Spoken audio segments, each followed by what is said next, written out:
Did you make it through week 3 unscathed? I doubt it. Everybody felt the burn of the injuries as the turf monsters got a hold of a lot of people. We're going to talk about it next, and we're going to get into all the waiver claims. Me and Joe are here for Fantasy Whiplash.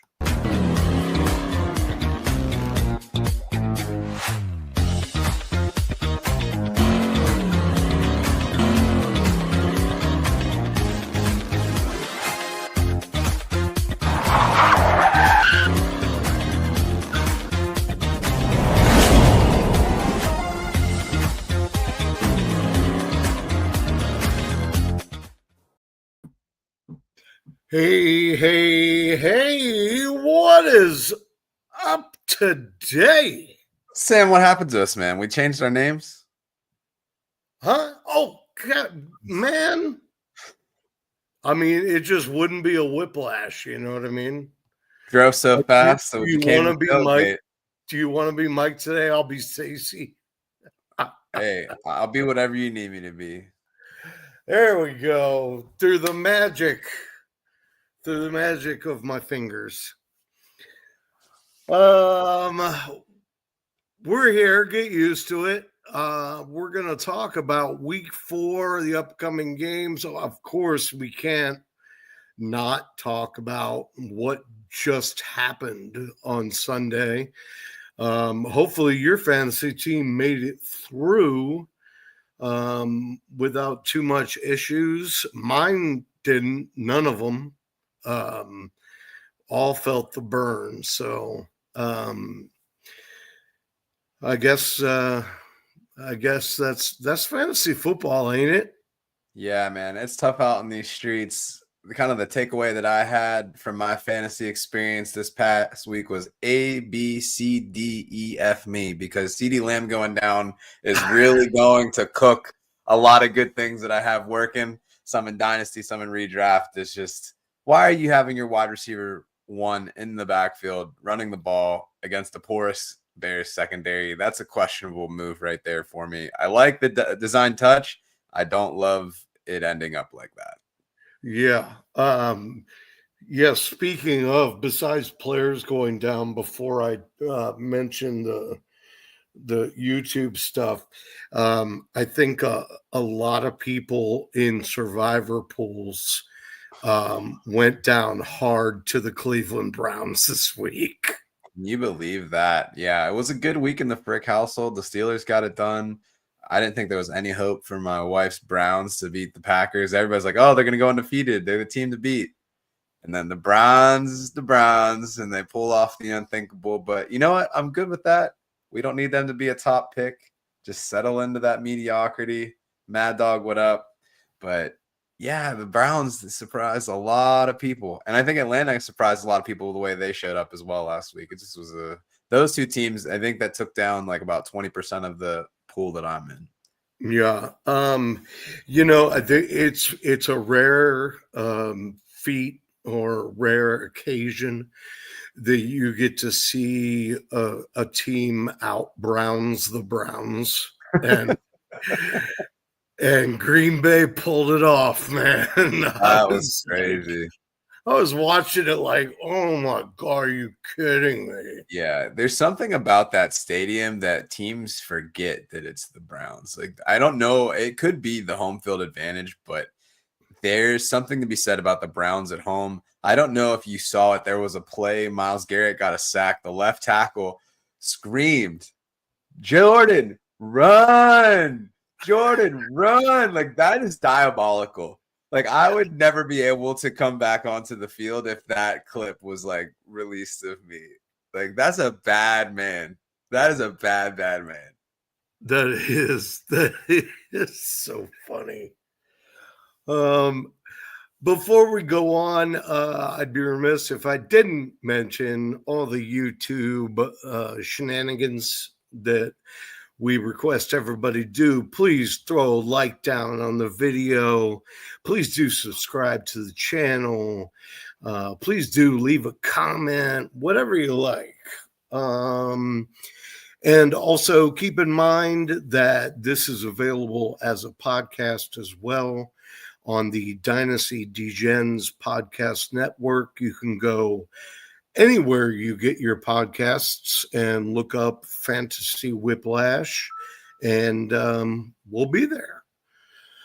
So, Joe, how are you, man? I mean, other than the fact that Sunday was a complete shit show, how you feeling?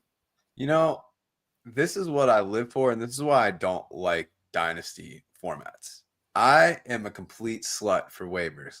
So when you have these monster weeks like this, what's up, Jimmy? For me, it's like, all right, let's get after it. How can we tinker? How can we fix things up? I think you're at a point in the fantasy season now. If you're 0-3, what are you doing to kind of like figure things out? There's been a lot of disappointing first round picks this year.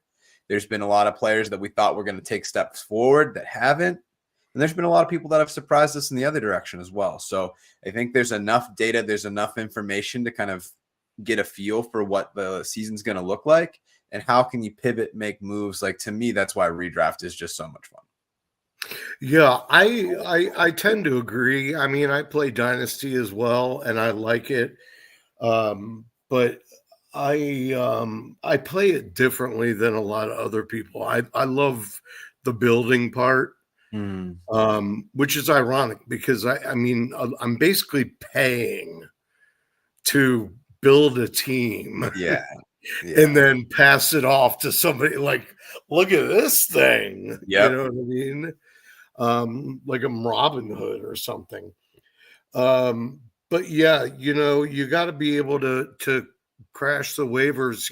The best thing about redraft is nowadays, I mean, you can start 0-3 and like not be worried. Like, be like, maybe you're not going to win the regular season, but you're like, dude, It doesn't matter. Yeah, because here's the thing about fantasy football. So if you think about like the dichotomy of the season, assuming you're not completely diabolical and playing up through week 18, you're probably starting your fantasy playoffs week 15. So as long as you can finish 7-7 or better, you're probably going to make the playoffs. So even if you had a couple bumps in the early part of the season, maybe you went rookie running back heavy in your draft. You're like, man, I thought RJ Harvey was going to immediately be the guy. I really thought that Amarian Hampton was going to just take over week 1, and we didn't see it until last week.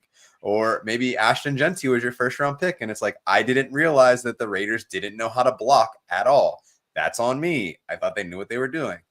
There's still a lot of time to kind of make up for that. And there's no home field advantage. There's no benefit outside of a first round bye. You can probably forget about that stuff unless you get really hot. But you need to make it into the dance. And I think that there's something to be said about, I think a skilled fantasy player is consistently in the playoffs. Winning the championship, there's a little bit of luck involved based on who pops off. But getting to the dance, you can make that happen. And if you pay attention, you know what you're doing, you're active in waivers, then it's not unrealistic to make that happen. So, yeah, I'm almost to a fault. I'm notorious for using whatever IR spots there are. Like going out and getting guys and just waiting on them, saying, I'll have them for the stretch run. I still draft Rashee Rice everywhere I could this year. yes. You bet I did. Are you kidding me? So yeah, it just, I don't know. It just adds a whole nother level to it that you don't really get in Dynasty. You're there and you go 0-3 in Dynasty, you got to start thinking about selling players. Yeah. You know what I mean? Because if you're not finishing at the top, there's no point in finishing in the middle. So no, yeah, for sure. Unless you have like some weird money rules or something like that that are going to incentivize you. But a lot of the work in Dynasty is happening before the season starts. It's more of an off-season game. You might have one random person that's sitting out there. Maybe like a Daniel Jones week 1 was probably like a pretty expensive waiver pickup. But other than that, there's probably not too much out there. So you really got to make moves, and it's going to make moves not only for this year, but for future years. So it's a much different game. And I don't think the 2026 draft class is that exciting. We know everybody's kind of holding out for 2027, but everybody knows that. So it might be a situation where you could probably get some good value on 26 picks because everybody's trying to stockpile for 2 years out. Yeah, I mean, I am. I've made a bunch of trades where I'm giving up more value in 26 picks, but making sure I get a 27th back with whatever player I'm after. So, I just got Justin Jefferson in one league and Jamar Chase in another. In Yeah. both of those leagues, I got a 27 first with them. So, because I was willing to trade like 326 firsts, Right. and plus a tear down for the receiver and so on. Right. But look at Jimmy's coming hard with the questions. And Jimmy, by the way, I'm not going to sit here and pretend that I've sent your jersey. I haven't. I've been wearing it every day to bed. That's so weird. I'm just kidding. But I was thinking about you today, and I'll get it in the mail. Jimmy wants to know if he should bench Jamar against Denver or let her rip. I mean, Certain Island is no joke. I mean, he locks pretty much everyone up, apparently, except for Quentin Johnson, which that whole situation has not been on my bingo card. But Quentin went 3 for 4. He went 3 receptions, 4 targets, like 60, 70 some yards, which is like unheard of. I don't see a situation where you can bench Chase unless you have some exceptional depth in your receiving room. I do think that knowing that he's going up against and he's probably going to be shadowed, I think that makes for like, hey, like I'm probably going to take some bigger swings in my flex and not go for like a high floor because you're going to try to make up for whatever that dud is. Obviously, last week was a banner week for the Vikings and not so much for the Bengals offense, but I do think that was a bit of an anomaly. We have seen in the past that Browning is willing to kind of like grip and rip. It just didn't pan out that way, perhaps. But I do think that there's very few situations where I'm going to bench the number 1 overall pick who's getting 9 targets per game. It's not what we had hoped. Obviously, it's not going to be a Joe Burrow connection, but he's still going to be that number 1 guy. T. Higgins scares me a lot more than Chase. Yeah, no, T. Higgins is man, he's a flex at best. And even in a poor matchup, I wouldn't even mess with him. I guess the good and or bad thing with Chase in this situation against Surtain is that Browning has shown, he can't cycle through the reads the way Burrow can, obviously. And he has shown that his first read is always Jamar. He's laser focused on Jamar. So either something is going to happen, you know what I mean? Even if it means he just gets lucky a couple times. Yeah. Either something's going to happen or they're both going to get a complete donut. And I don't think that's going to happen. No, yeah. I don't think so either, but you definitely are going to downgrade him just because of the matchup, but I don't think it's to the point where I wouldn't start him. Yeah, I'm still playing him in all my leagues for sure. I mean, I don't even know that I have a flex that I would trust more than a subpar Jamar. You know what I mean? Yeah. I feel that for sure. I want to look. I'm pulling up on fantasy points data. I'm curious what his expected points for was last week, even with kind of just like the funky game. Let me see if I can find him real quick. So Chase was 42nd amongst tight ends and receivers. It was only 11.3 points per game. He put up 9. So you obviously want to see that number come up. I think that it will. I think it was just a really crap game for him. So Yeah, and I think most of the Bengals were guilty of mailing it in after halftime. yeah, They were just like, dude, we're getting just slaughtered right now. Can we get to the that bus, was please? it was not good. But yeah, I would still play him. Okay, let's talk about some of these other injuries that have occurred before we talk about some waivers. And if we got some to throw in there, while we're talking about it, we can Sure. certainly do that. Yeah. Obviously, the two most uh, devastating to the person were, James Conner and Najee Harris, both going out for the season. Najee was a non-contact towards ACL. It was Achilles. Connor, I mean, his foot was hanging off basically. Yeah, Um, he was like, I think it's to the level of like the Chris Godwin break last year. Bad. yeah, yeah, I agree completely. And you also know that because they haven't come out and said the details of what structurally is wrong with it yet, Mhm. which means it's so swollen and so beat up Yeah, they that gotta they wait. can't even say anything. Yeah.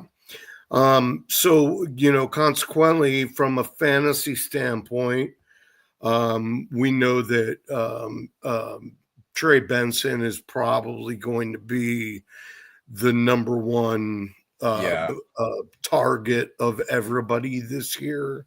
And especially Um, this week because they're playing on Thursday. So even if they were to go out and trade, there's been rumors like Brees Hall, come on down, or like there are other disgruntled players that they could pull in. There's no way that you're going to get that kind of a turnaround. Even if you look at like the McCaffrey trade a few years back when he showed up in San Francisco, like he was on a snap count just learning the playbook for a few weeks. I mean, he crushed them and everybody like lost their mind, but it's going to take some right. time. Benson's going to get that first crack at it.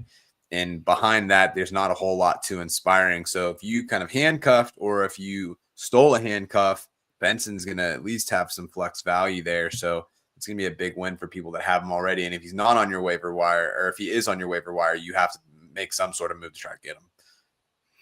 Yeah. I even in my article today that I wrote, I mentioned if you're I know in redraft, there's not usually free agent budget. It's, Oh, I don't know. I feel like it's slowly transitioning. I don't think it would be the default for like the average listener, but I do think that more people are moving towards kind of like the fab. right. Well, I wrote today that I thought, if unless you've got an ungodly amount, I mean, this is when you just push all the chips in on a player.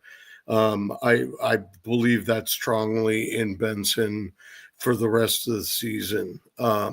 They drafted him to groom him for this very situation and to take Yeah. over that backfield. He was also my running back one of that class. I liked him more than Mine Jonathan too. Taylor going in. Looking back, I don't think that running back class was pretty strong. There's probably like 7 or 8 people from the next year that it was like, all right, I would rather have any of those over those top 2 Well, guys. sure. Yeah, but I Well, mean, yeah, because I mean, I had Benson as my RB1, and yet he was still going like consistently 201, yeah, he was 202. almost the middle of the second sometimes too. And Yeah. maybe if the Cowboys took somebody good, that person would have gone at the very end of the first. Yeah, because I think Jonathan Brooks that year was going like 8 or 9 as the Yeah. first running back, and it was very surprising. And he came on late too. Yeah. So in Los Angeles, not that Najee Harris was really threatening Omarion, but he was obviously working his way back. He had gotten more carries already than he was used to. And then, this happens, and now there's nobody for Omarion to look over his shoulder at. No, And yeah, for sure. and we saw what he did, the rest of that game. Yeah, he balled out for sure. The name to look out for is going to be Hassan Haskins. He seems to be the next man up in the rotation. I don't think they're going to give him as much of a pull on that rotation as they would have for Najee Harris. You can probably see Dynasty standout overhyper of the year. Kamani Vidal probably gets pulled off of the practice squad and into the lineup, but I don't expect him to see the field much. This is another scenario where you have the Chargers 3-0. Super Bowl aspirations. Could they go sign somebody to be more of a change of pace back for Hampton? I could see it. We'll see where they go with it, but there's obviously an option there for that. But in the meantime, yeah, it's Omarion Hampton to the moon. He's going to get the bulk of that work. And yeah, I mean, that offense is humming. It's not the run first offense that we're used to with the Harbaugh sort of scheme, but Justin Herbert, man, that's a bad dude. He don't got no plantar fasciitis anymore. They're just letting him do what he did. Did you see that pass that he had at the end of that game yesterday? He just kind of whipped it around that defensive lineman for a touchdown. Like, that's just sick. Yes. Just sick. I saw a whole collection of tweets about ever since he started dating his significant other. Madison Beer, yeah, he's chugging it up. They didn't say dating, though. Yeah, I think the most encouraging thing with Omarion was that he also had 6 catches, so Yeah. they were utilizing him, in any shape, form, or whatever, which is encouraging for somebody that wants him to be kind of the bell cow back and get all the touches, with the exception of just catching a breather every now and again. Yeah. And I think I wouldn't necessarily put a waiver claim in for this guy, but somebody that was also like a big rookie flash was Aronde Gadsden. So he was kind of like the backup role, especially with Will Dissly being out, but 5 of 7 passes, 46 yards and limiting playing time. You could see a situation where that tight end room is pretty much wide open. Everybody that seems to be touching the ball is turning to gold in that offense. So I obviously wouldn't spend fab. I wouldn't put in a claim, but if you're hurting at tight end and you're looking for options, like that might be somebody to kind of throw on your bench before lineups lock in for next week. Yeah, absolutely. Let's take it up to the New Jersey Giants of New York, Central Park adjacent. Tyrone Tracy hurt his shoulder. He's going to be gone for probably 2 to 3 weeks. Who knows, though? They're always so reserved about the timetable. Mm-hmm. And then it just kind of drags on and drags on and drags on. Cam Scatterbo, who coming out of college, I'm going to be honest, I thought he was a great college running back.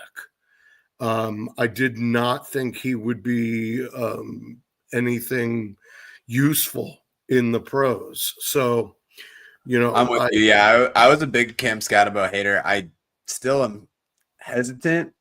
Yeah, me too. Like, I think redraft this year, I think he's solid. I think long term, I still don't know if I see it. I think there's going to be a very good sell high window for him as he continues to emerge. Very similar to Tyrone Tracy last year, where I was like, oh, he's going to be the guy. He came in. I think that Tracy, whenever he does come back, will retain some of that role in the offense. But even last week, I mean, Tracy only played 41% of snaps in week 2. So it's not like Cam was just sitting there. They weren't doing anything. I think that he was already eventually anyway. Right. Yeah, he was already forcing a timeshare. But, I ended up with 60 yards rushing, 61 receiving, and and a touchdown. I wonder if they'll spell him at all with Singletary, I or if think that they Singletary will. is just done. I mean, Singletary, I mean, he got some 2-minute drill work. They won't use him in like short yardage stuff. But Well, Tyrone no. Tracy was their short yardage guy anyway, which is very interesting to me because you look at the way the Scatabo runs, he seems built for short yardage situations. He's very Right. crafty from a horizontal perspective. He's pretty much a bull and just puts his head down and just tries to collect CTE every chance that he gets. But like Jimmy's saying, the next 5 weeks for the Giants, it's not fun. So they have the Chargers this week, then they play the Saints, and then they have an Eagles sandwich with the Broncos in the middle. So that's not good for Cam. That's not good for Jackson Dart. That's not good for anybody. No, So no. we'll see what happens. It's good for Brian Dable. Why? Because he can get an early start on. Because he can point at it and say, "I've got a rookie quarterback." No, that boy's seat is white hot right now. Yeah, it is. He's already putting in tickets plans for Hawaii because that brother is not going to be on the team for much longer. Like that is a pure desperation move to throw a quarterback, like a rookie quarterback who was supposed to be a project into this 5-game stretch. That is like, honestly, it's some bullshit. Like you are not setting that guy up to succeed. Like, yes, like you guys are going to suck this year anyway. Jackson Dart very well could be the future for you, but throwing him into this gauntlet with this dysfunction that this offense has been pretty much since beyond Dable's first year when Daniel Jones seemed like a competent player, completely fell apart. Last year, nobody who they had at quarterback, like when all you have to do at the end of the day, oh, there's Malik. Oh, there's Malik. Like it doesn't have to be that complicated, right? Right. And he continues to make it complicated. Joe Schoen, see you later. Your kids told you to draft Jaden Daniels. You said no. So it was just like it's just messing up everywhere. Like it's just that whole place needs to be cleaned out. Right now, you sound like a Giants fan. Because this is usually how Giants fans talk about their team. Yeah, it's brutal to watch. Although I will say some of these tackles that they've been drafting lately have been pretty solid. That defensive front, great. So they have some decent bones there. Oh God, yeah. I think their front seven is arguably the best in the NFL. Yeah, so they got to figure something out. But yeah, thoughts and prayers to Jackson Dart because okay, real quick before this one, whose seat is hotter? McDaniel or Dable?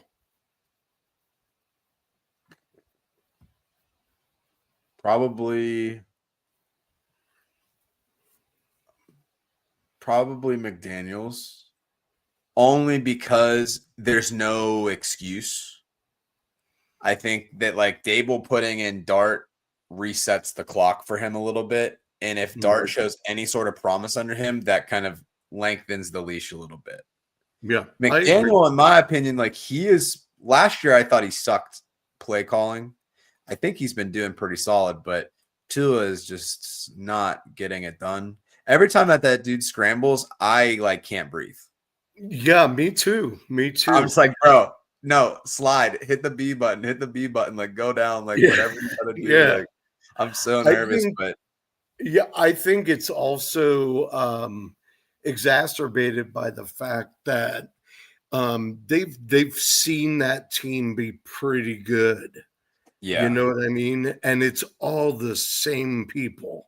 It's all the same talent on that team. I understand there are injuries and issues like that, but everybody's like, well, what happened? Yeah, I don't know. It's very surprising. I think it's funny because there've been some success stories in the McVay tree. I think that was kind of like the gospel that was being preached there for a bit. Kind of like the Shanahan, then McVay like group. But at the end of the day, I mean, there's a lot to coaching, and just because you're good at calling plays doesn't necessarily mean that you're a good head coach. So it's been interesting to see like how these different guys have shaped out. So yeah, I have some big hits like KOC in Minnesota. I think he's a top 5 coach in the league. McDaniel, every time that he has a press conference this year, I'm more and more concerned about his mental health and well-being. I'm just like, Yeah. bro, what the hell are you saying? Like, go get help. Stop hanging around Tyreek. Like, Yeah, I don't know remember what's up. when it was Like, kind of funny and cute at the beginning? You were and kind now of it's like, just like, this dude's weird. I love it. And now you're just like, this dude's weird. it's like, nah, yeah, I don't know. Or you could be Zach Taylor, and you could be an excellent head coach from that tree and not be able to call plays. Or I don't know. I think he sucks at head coaching, but that's just me. Huh? I don't think he's a good coach. I think he's a good coach, but his play calling is horrible. And I'm surprised he hasn't given it up yet, but whatever. All right, moving on. We are now serving numbers 27 and 32. Number 27 and 32, please step forward. I have talking about Jordan Mason and Travion Henderson, both of whom stepped kind of into the limelight. We knew Mason was coming. I think everybody knew from the draft. He was being drafted as more than a handcuff. Right. Yeah. I think people were banking on an Aaron Jones injury and that wish came true. What's interesting to me about it, before the injury, Jordan Mason was leading the team like pretty handily in carries. Aaron Jones was just getting a lot more of the receiving work, which is not Jordan Mason's forte at all. He's very much kind of hand the ball off to him, let him work. But I mean, even I think it was week 2, he had 16 carries, something like that. So I feel like there was very much that split role backfield. We had the whispers of like, oh, he may be the goal line back. Like, I think that really had legs. So I don't think that his role has really changed all that much. It's just that he's getting more of those carries than some of what would have been siphoned off to Aaron Jones. Yeah, well, I mean, and he turned around and just, ripped through the Bengals at 7.3 yards a clip. Yeah, I mean, that zone scheme that they were running, he was playing it perfectly. I saw some highlights of it, and they're just like talking about his patience and how when they were kind of hitting, especially on the left side, he was really just taking the time to let the play develop. And then as soon as the gates opened, boom, just like smashed right through it. So it was really cool to see it from that perspective. Yeah, I think prior to the season, they knew, because even in Green Bay, Jones always had kind of a sidekick. Sure. Yeah.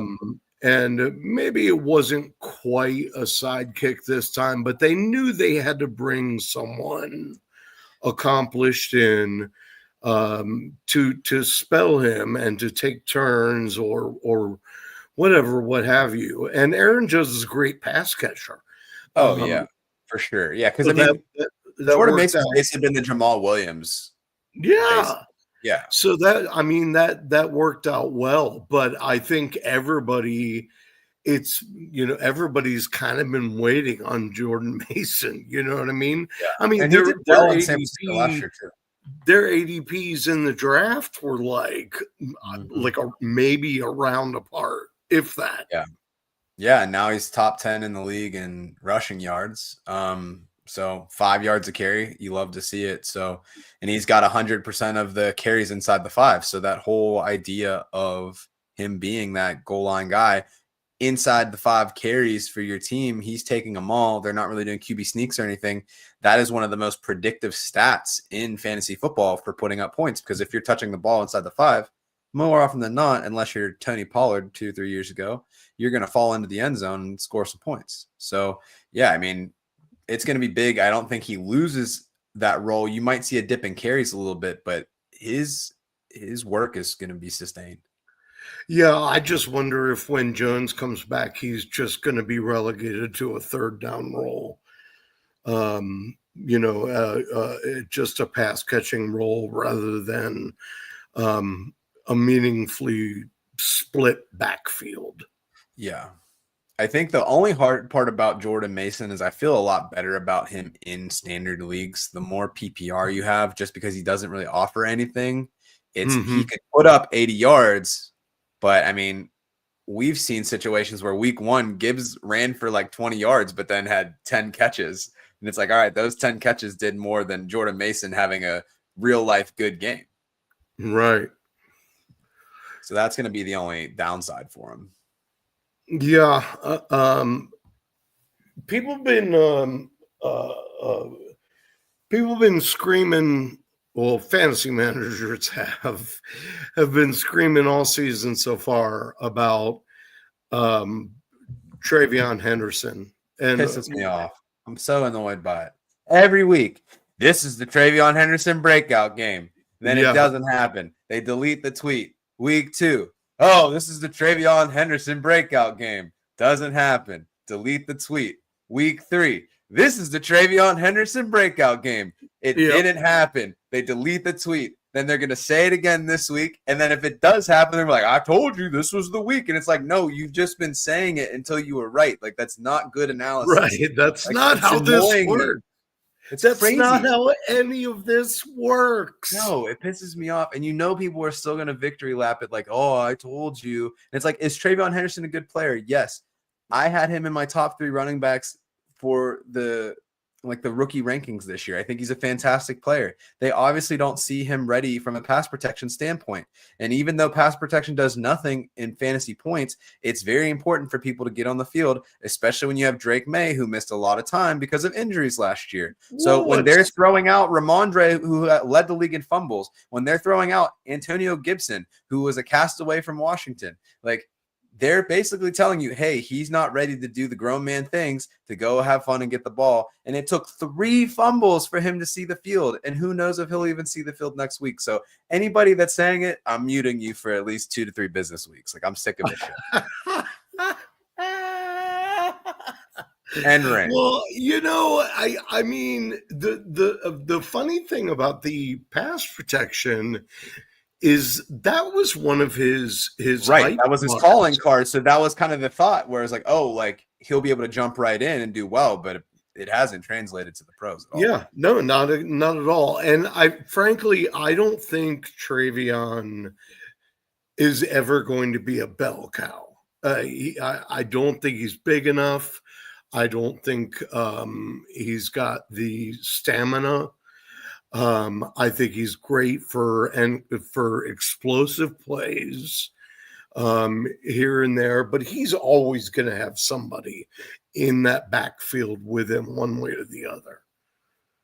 Yeah, we'll see. It's going to happen, and I don't think that he needs to necessarily be the bell cow player. Like, if he's getting 15 to 20 opportunities a game, that doesn't have to be rushing attempts. I mean, if he's getting 5 to 7 targets, 12 to 13 carries, you can live with that. It doesn't like I envision like a Kamara workload where Kamara never rushed for 1,000 yards in his career one time, but he's perennially top 10 running back because they find ways to get him the ball. You would have thought that New England, where they've really spread the ball around a lot more than I thought. I thought it was going to be feed Diggs, but Drake May is kind of just like, all right, whatever my read is, like, we're just going to do it, and that's fine. Right. Yeah, and then you got all of a sudden you got like Butte running down the field. Yeah, you're like, what? Where did he come from? Yeah, it's out of control. It reminds me very much of kind of like how the Packers run their offense in a way, where I was like, all right, like this week Hunter Henry popped off. Hunter Henry actually been a low key, like really solid tight end option this year. Where it's like, except I don't not know that sexy though. Do it well. I don't know if they do it well, but I don't know. Like Drake May has given me no evidence that he could support like a wide receiver 1 in fantasy football. Is he a good real life quarterback? Yes. Is he a fantasy relevant quarterback because of the rushing upside? Yes. But he's not going to hyper focus on one guy and force feed. Where it's like you look at Jordan Love, he's very much the same way. Matthew Golden led the team in targets from a receiver perspective with 5 last week. Like that's not winning you fantasy weeks. Well, that's like last year, when they came out and said Jaden Reed's our number 1 receiver. And I'm like, your number 1 receiver had like 700 yards receiving. He was a wide receiver 1 that previous season because of his rushing upside. It wasn't so much that he was just exclusive through the year. He was getting rushing touchdowns like they were free handouts at the grocery store. Which is the other really interesting thing. I don't know why LaFleur is so married to this. He has everybody do that. Yeah. Dontavian Wicks gets rushes. Golden, like his first 5 touches were rushes. Downs gets rushes. I don't understand it. It's hey man, everybody has their thing. I'm not gonna yuck someone else's yum. I wouldn't run my team like that. But, you know, I say that all the time. everybody's got their thing.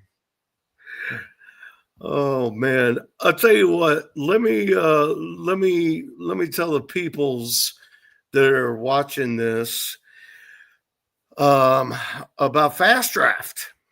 All right. Do you want to draft faster? Fast Draft. Hell yeah. Right now, the obviously the best ball contests are full and going on already. But Fast Draft now has 2 more contests that are sort of DFS style, except there's no salaries involved. You basically just go in, pick a lineup, any players, and that's your lineup. So, and you can max enter, you can enter as many times as you want. And it's not too expensive either. I mean, you can set up your lineup in probably 5 minutes tops. So, but enough from me. I'll let the Podfather tell you about it. I know your sad draft season is over, but just because the NFL season starts doesn't mean the drafting stops. Because Fast Draft has the Flex 6 Frenzy. You're drafting 6 guys for the Sunday slate against 9 other competitors. It's fast, it's furious, it's fun. And as with everything on Fast Draft, there are no salaries. Woo! So go to draftfaster.com, get the app, use your host promo code for a $50 deposit match. Now let's go start drafting faster.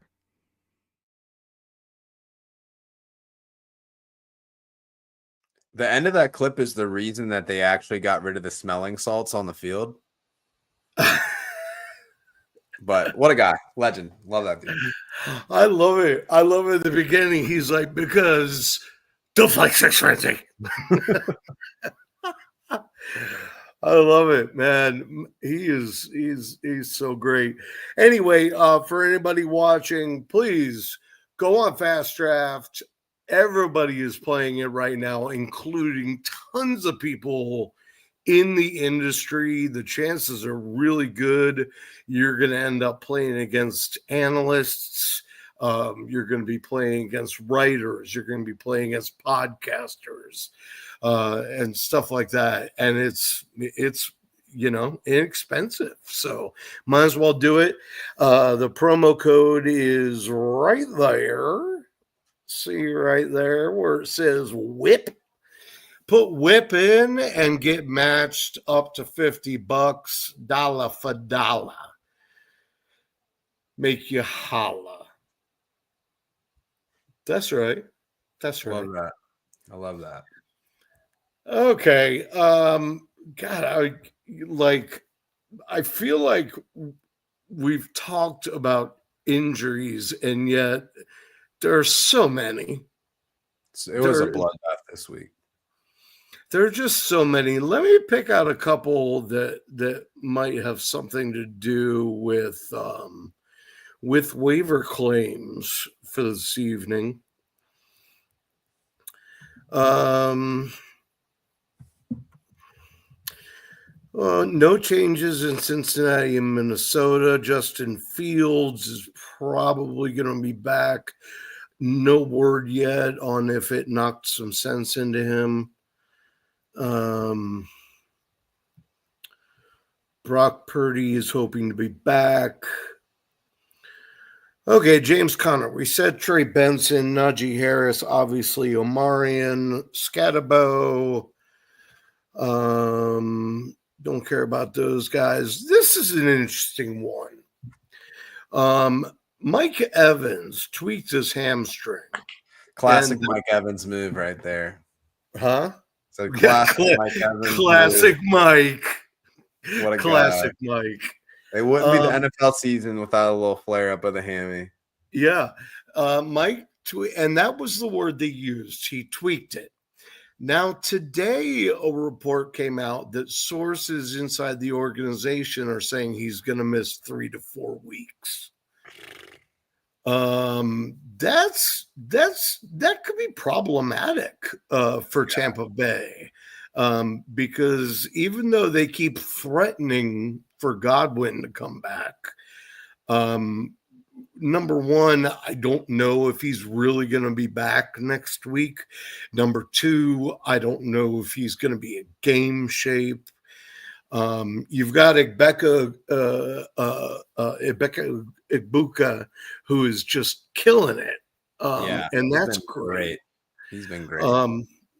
But and obviously Jalen McMillan's gone. So name another receiver. Tej Johnson. Tej Johnson is going to ultimately be the guy that slides in, I think. So if you look at what happened once Evans went out, I think the biggest benefit that you saw is that Egbuka proved that he can play both inside and out. I think there was a lot of concern about if they have all three of these guys healthy, where does he fit in the offense? Because Chris Godwin is typically that slot role. But if you look at the end of that game during that last drive, which Tampa was my survivor pick last week. So when Aaron Glenn started dancing like that, I was not feeling the same at all. It was way funnier after the fact for me. But, I mean, he was dicing people up. He had some really good sideline catches. So I think if Chris Godwin can't go, I do think that Egbuka is going to slide to the outside. Tej Johnson takes over as the slot dude. And Tej, I mean, he didn't test well at the combine, but he produced in Oregon. So I think that he'll be serviceable. They have Sterling Shepard there, which he might get some run. I don't really feel great about it, but I think that if you're going to be looking for like a deep throw, no Godwin, Tej Johnson, I would take a stab at him. I actually picked up Sterling Shepard prior to the games in 3 or 4 leagues, deep bench leagues, and I was pleasantly surprised. I mean, he did pretty well. I didn't even put him in my lineup, but he played well enough that I thought people will be looking at him on waivers this week. Right. When Evans went field, he was on the field quite a bit for their 3 wide receiver sets. So it was Evans and Egbuka at the 2 wide receiver sets. Sterling became kind of like the third guy in, but once Evans went out, that's when you saw Tez kind of slide in, and he also was kind of the backup for Egbuka whenever he needed a breather. So what I would expect is that, I think Shepard probably becomes the player that slides into the 2 wide receiver set, and then Tej Johnson kind of takes over the slot role when they go 3 wide. So it's going to be interesting because Jalen McMillan still got the neck thing, so he's not coming back for a while. Godwin comes back. I don't have a lot of confidence in that whole ankle situation. Like, you're talking about James Conner and the severity of that. Like, Chris Godwin is going to be a really good use case in terms of age, mileage, etc., for how he kind of performs. But I'm bearish on him. So I mean, Emeka, it's time, baby. Like, they drafted you knowing that these guys are kind of on their last little bit, and I don't know if anybody was expecting it to be week 4, but here we are. So I guess right there I'll say, if you're swinging and missing on some of the waiver claims, look to Tampa Bay, because there's 2 guys that are virtually non-rostered at this moment, that you can either put in a late claim for, because you probably won't have to race for them, or maybe even after the claims have gone through, you might be able to sweep in and pick somebody up afterwards. No, yeah, for sure. CeeDee Lamb, God bless America. CeeDee Lamb, pissed. Yeah, I'm not happy about this. No, that was supposed to be a shootout, and the Cowboys just ruined it. They did. It ruined it. Dak was supposed to score 1 million touchdowns. CD was supposed to have 1 million points. George Pickens was supposed to not crash out.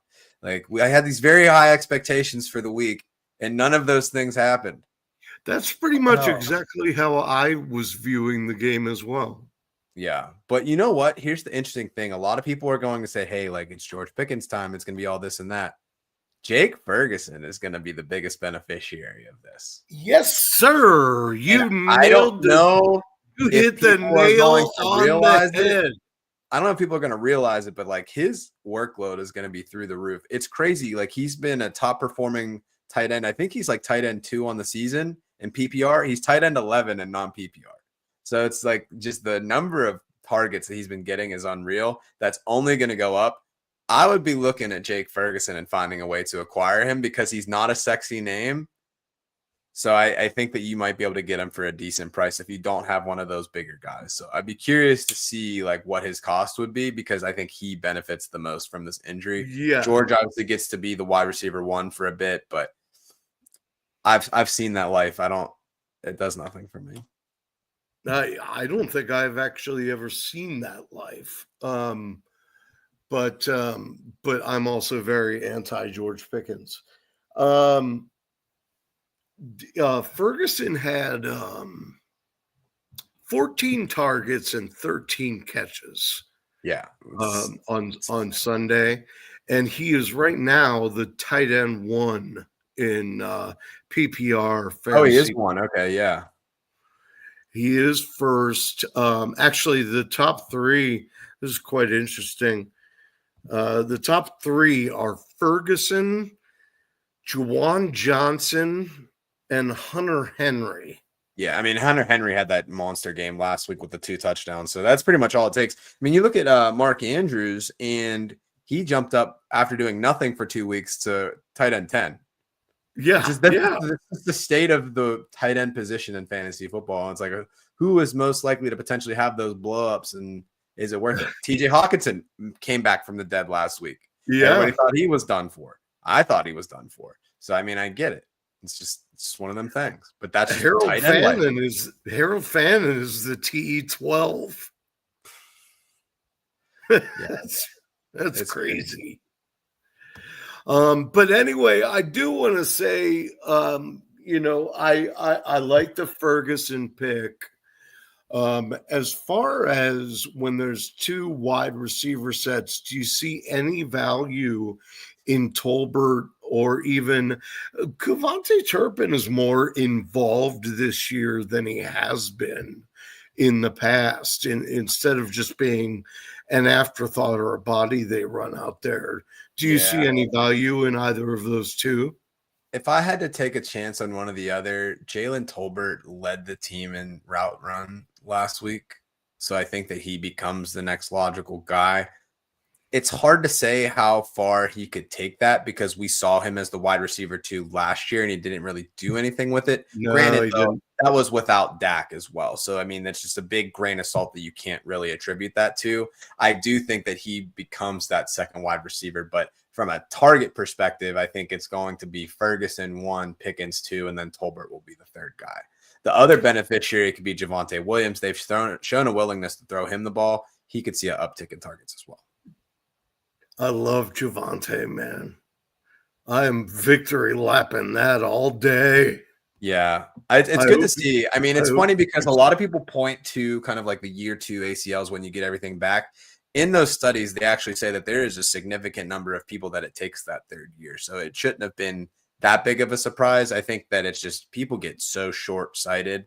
Even I think someone like Breece Hall, who 2 years ago was running back number 2, was number 1 dynasty running back, and now everybody's like, Breece Hall sucks. Like it's a weird thing that we do.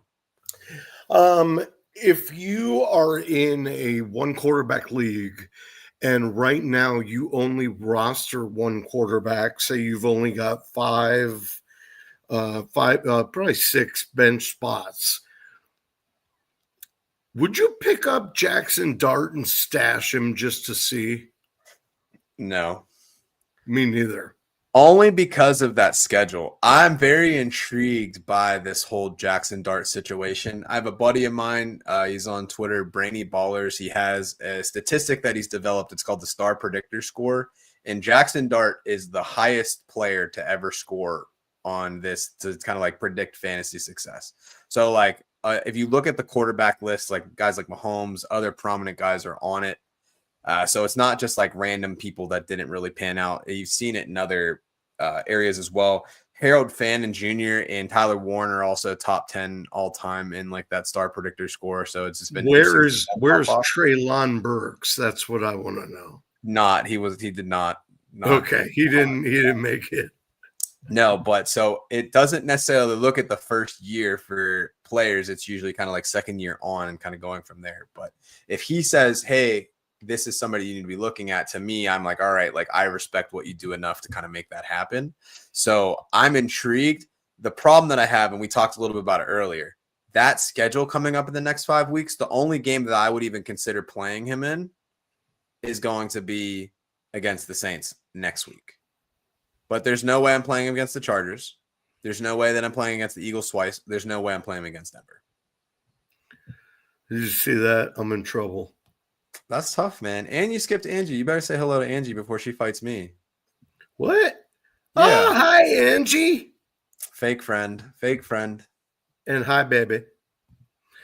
All right. Well, we're up against it, but I think we need to rapid fire a little bit because we got to get through some of this. Don't look now, but Trey Tucker, Wide receiver 2, wide receiver 3 on the season, something like that. wide receiver 4. Crazy. 3 touchdown game helps. He is exactly. He's been getting targets. Well, yeah, but you can't just shrug off the touchdowns either, because if you're finding the end zone, you're finding the end zone and somebody's looking for you. Yeah. He is 6% owned in fantasy leagues at present. Gotta give it a shot. Huh? I said you gotta give it a shot. Yeah, I think he's got to be on your waiver list. He trails only Puka, Amon-Ra St. Brown, and the breakout campaign of Rome Odunze in fantasy football. Tucker scored over 40 on Sunday. So yeah, that's boss. That's grown man stuff right there. He's not going to do that every week, obviously. Maybe. But yeah, I think you got to take a chance on him. You know what I mean? Yeah. Because Dante Thornton and Jack Betch are not getting the attention that a lot of people thought they would. And Jacoby's Jacoby. He's going to get his. But let's see here. Woody Marks and Kendre Miller both have seen increased usage. Are you targeting them at all? Woody Marks has some appeal just because of the pass catching upside. You did see the uptick, and he's had a reception in the last 2 games. I don't have a lot of confidence in that Houston offense at all right now. Even for Nico Collins, he had the good game last week in a good matchup, but that offensive line, we talked about the Bengals and their struggles with the offensive line. I would put my life on the Bengals offensive line if it meant not having to stand behind the Houston one. That is just absolute Swiss cheese. And I don't know why they traded their best offensive lineman. Their best guy, yeah. So Woody Marks could have some value. I think that like Chubb, like he had that touchdown 2 weeks ago, but that was like a, hey, we want you to score so we can go win touchdown. So that doesn't really do a whole lot for me, but I don't find myself in a scenario where I would play Woody Marks either. So it's just like, what's the point?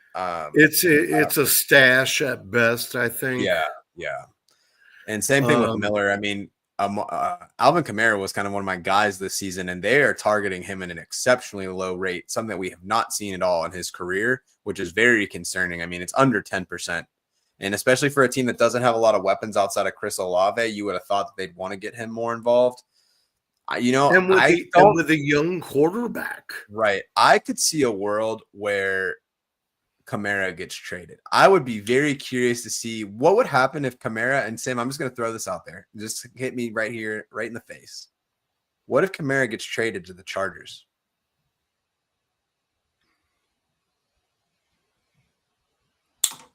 Why would they why?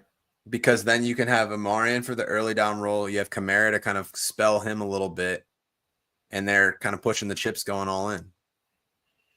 I don't think it doesn't make sense for Arizona to go after him. It doesn't make sense for a lot of these teams. I think the Chargers with the injury, it would be kind of interesting. Let me ask you this. How long do you think Kamara is going to play? I think he's got maybe a year or two left. Isn't this – I think this is the last year on his contract in New Orleans. Let me look. I can tell you real quick.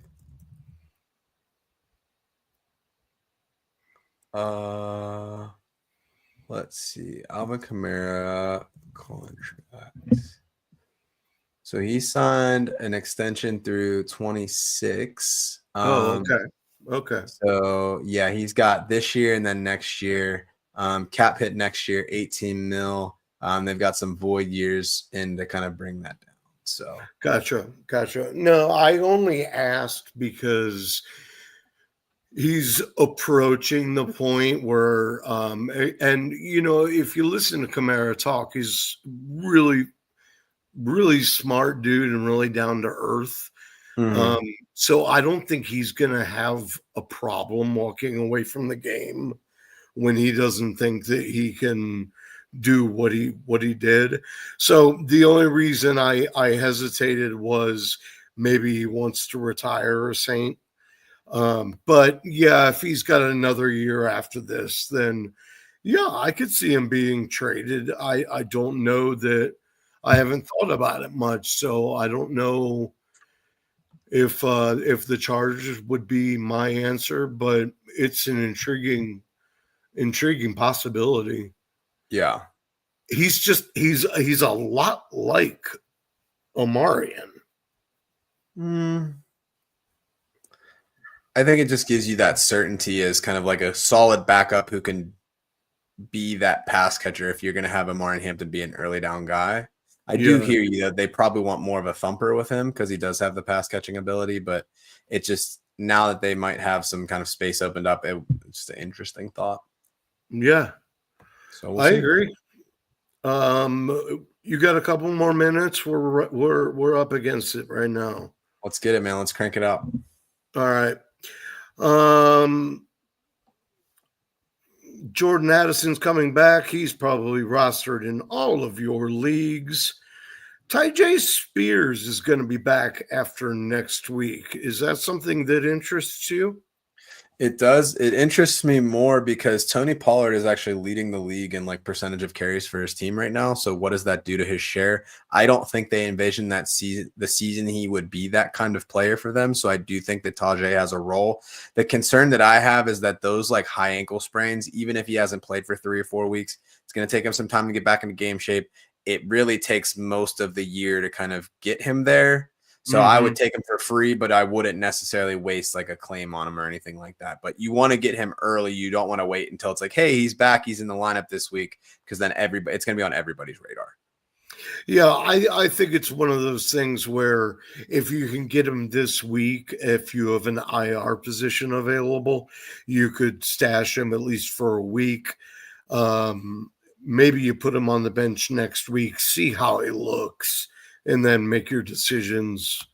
Make your decisions from there. I'm going to skip this one because I think you were going to mention him. Man, Quinshon Judkins wasted no time, did he? No, he immediately overtook that backfield. Going to be a low-end RB2. I think the biggest concern that you see with Judkins is that team just sucks. So how far can he carry that team? This is the biggest concern with anybody decent.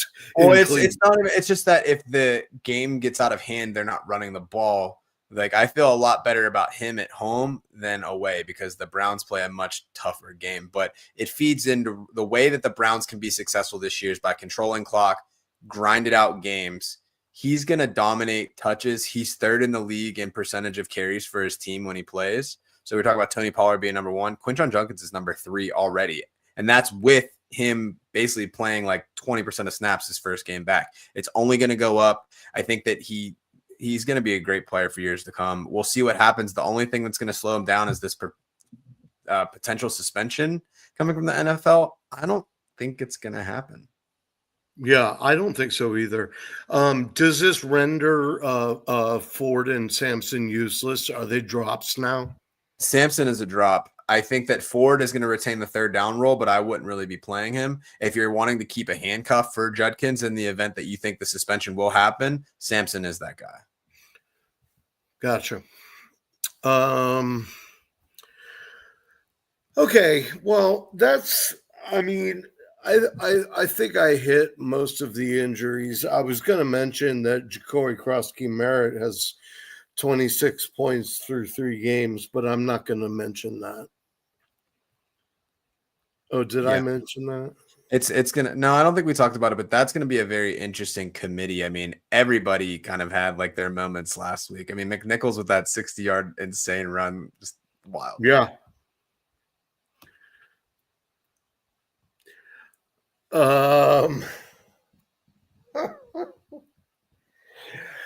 Let's see. I'll tell you what, let's just rapid fire a couple recommendations for waivers. We don't have to go into too terribly much detail. But maybe just a sentence on why you think you should grab this guy. All right, yeah. So I don't think that this guy is going to be available in too many leagues, but he's rostered in 79% of ESPN leagues. But if Jordan Love is out there playing the Cowboys this week, who can't stop a nosebleed, obviously want to go pick him up. Another guy, and I'll stop there, and then we can keep rattling back and forth. Oh, it's fine. I don't care either way. All right. Well, then let me just hit one that probably is sitting out there. Bashal Tutin. He's scored in back-to-back weeks for Jacksonville. Yes, Travis Etienne is going to be the guy for them, but they're showing that they're going to find ways to get him the ball. Very explosive runner. He's lacked vision at times, but his ability to get to top speed very quickly is very enticing to me. He's somebody that I would like to have on my team if he's out there available. Yeah, I like him as well, and it's an interesting situation because that's one of those classic redraft situations where people drafted him thinking he was going to be awesome and then dropped him after week 1 because they wanted somebody else. I'm going to mention your boy Calvin Austin. Because I really like his ability to get open.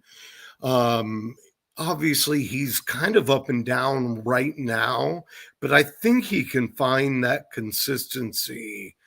It's just they just need to know his role, and he's got the quarterback for it.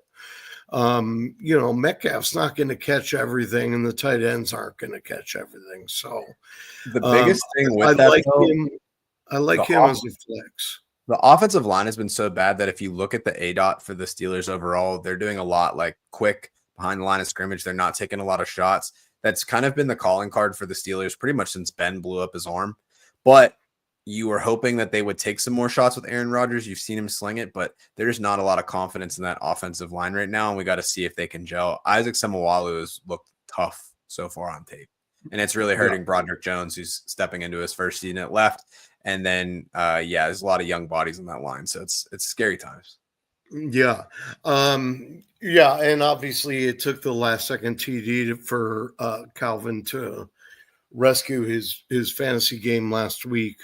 But I do think there's potential there enough for me that, if I'm locked out of a bunch of other waiver claims and I got somebody sitting on the bench that's completely useless, I might put him on my bench and throw him in a flex in the right situation.